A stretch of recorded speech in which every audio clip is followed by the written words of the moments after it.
Well, a Pakistani national who was also a longtime aide to the former chairwoman of the Democratic National Committee, Debbie Wasserman Schultz, has been arrested after trying to flee this country.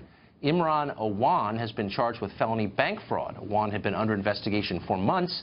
He was banned from the House computer system in February for posing a security risk. And yet, for some reason, Wasserman Schultz kept him on her payroll until just yesterday. Not only that, but she actively tried to sabotage the investigation into Awan. She threatened Capitol Police after they seized a laptop. What is going on here? Mark Steyn has been following this story carefully. He's an author and columnist, and he joins us tonight. What is this about, Mark?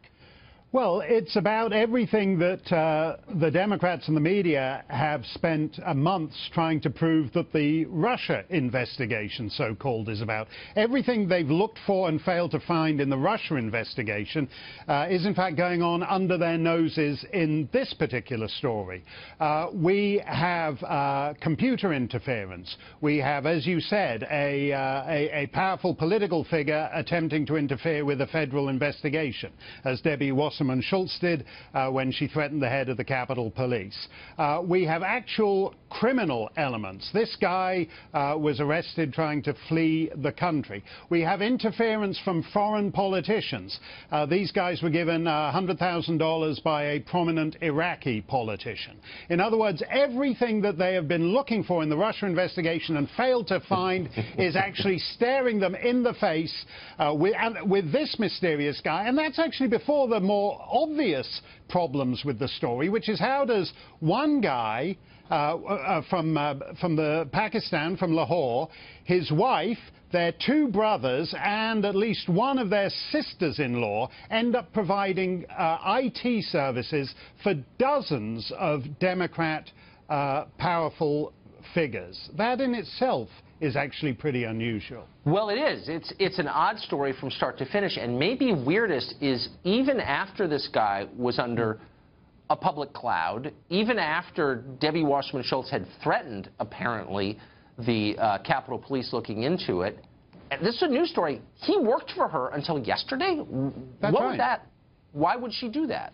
Well, he was arrested at Dulles Airport on Monday night. She terminated his employment, which was, by the way, at the expense of you and I and every other taxpayer, on Tuesday. Most of the other Democrat congressmen for whom this family work, they got rid of this family, both the wife and the brother-in-law and so on, back at the end of February, beginning of March. Occam's razor would suggest that the reason that she kept him on was that because she was additionally head of the DNC, he had too much on her. That's the basic explanation. He knew her iPad password, which means, by the way, you no longer need to worry about whether Vladimir Putin gave all the DNC emails to the WikiLeaks guy at the Colombian embassy or whatever it is in London. Never mind that. The fella arrested at Dulles Airport trying to flee back to Lahore actually had Debbie Wasserman Schultz's password, and there's so much collusion going on here that Debbie actually colluded with the guy fleeing to Lahore by giving him the password herself. So if, if in his ever-expanding investigation, Bob Mueller would like something else to set his 37 Hillary donors to work on, they can wrap this thing up in the next 48 hours, because it's all staring them in the face. Well, here's the... we referenced earlier the threats that she made against Capitol Police in this, and that's a pretty strong thing to say about somebody. I think we actually have tape of this, in case anyone doubts it. Here's Debbie Wasserman Schultz. My understanding, the Capitol Police is not able to confiscate members' equipment when the member is not under investigation. I think you're violating the rules when you conduct your business that way, and should expect that there will be consequences.